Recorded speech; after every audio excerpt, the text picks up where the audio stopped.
this is part 2. Right now we're pushing the block as far as we possibly can. Then we go around back to the right to get to the other side of the block and push it into a slot like that. It'll go down so we can actually climb up onto it. And now we can climb up onto the wall and turn to the right. When you get to the door, turn to the left, and now we pull this back as far as we can. You'll know that you pull it back far enough because your camera will sort of glitch and you'll be able to see under the floor. So now we have to backtrack to where the first block was placed and go up the ladder. Now we take a right and you'll see the block that we are pushing. Wait, there we go. And then we just have to push it all the way against the wall until we see the arrow. And now we get to go all the way back to where we were again. I skipped the ladder because I hate climbing down the ladder. When we could just fall, it's easier. Now we go up this block again, climb up the right. Now we can push this block down the hall. Takes a while. Be patient. It's a Zelda game. No rush. I guess it fell. There we go. And now we get to climb up. We go to the right again. To the left is nothing important, I don't think. And we climb up the ladder to some blue flaming skulls. I just kind of hit them and kind of ignore them because all we have to do is really get to the locked door and unlock it and head down this twisted hallway, which, by the way, is my favorite room in this temple. I mean, look at it. It's just mesmerizing. Anyway, there's only one direction you can go in that room, and navy kind of bothers you a little bit, but just be careful. Don't stand too long in one spot. Just cross the platforms and open the door. Now, this room, the ghost will disappear every time you get close to it from the painting and make a noise. You don't really have to worry about that now because we don't have the bow and arrow yet. So that's what we're going to get right now. Open this door down here and get ready for battle. This is like the other battle.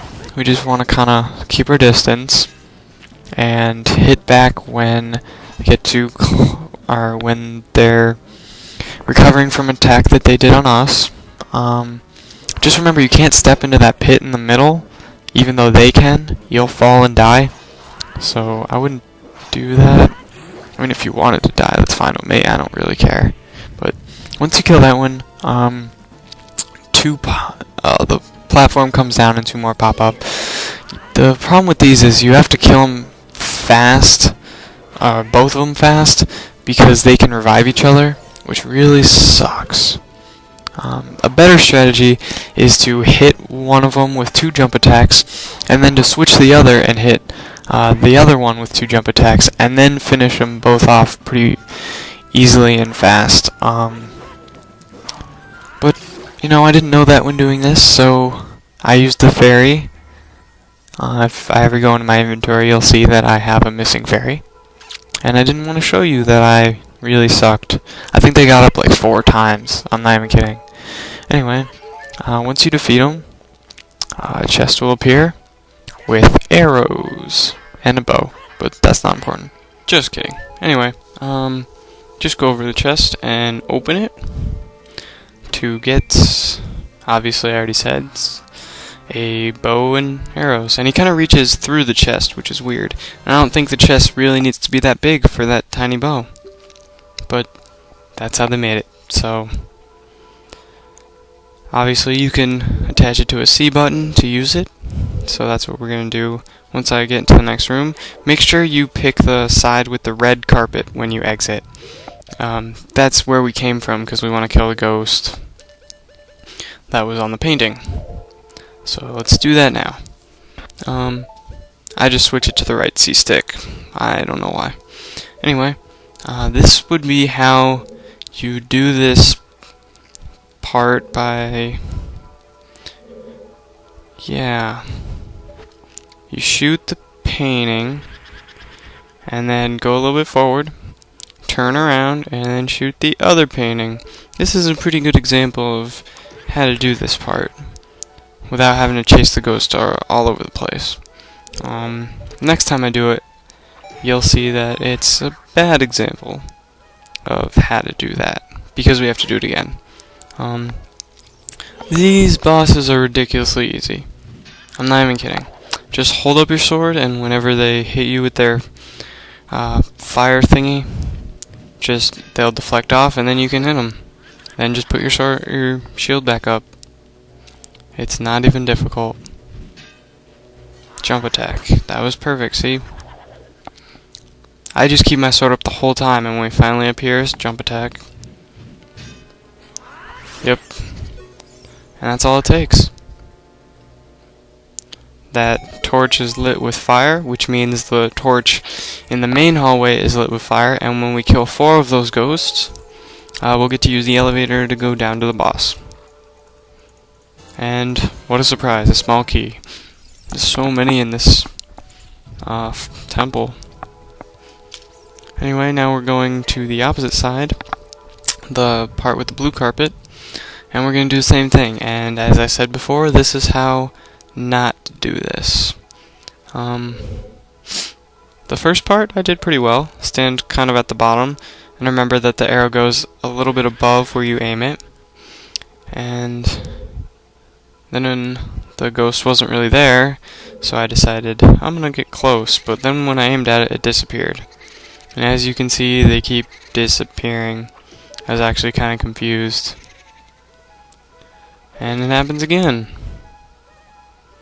I just feel dumb now. So I decided to stand with my back at the wall, because if I shoot this one, what other painting does the ghost have to go to? So no matter how close I am to this one that is right here, it can't really escape. And I guess that worked. And now the ghost proceeds to go through the floor. Well, because it's a ghost, so it shouldn't have any collision detection, but still. Now, same tactic as before. Hold up your shield, and have it bounce off. And then when it finally appears, jump attack. I don't know if this could be any easier. The ghost seriously only has one attack. And it doesn't even do anything if you have a shield. So... and it's over. Now we have the blue flame lit, and now we get another huge chest.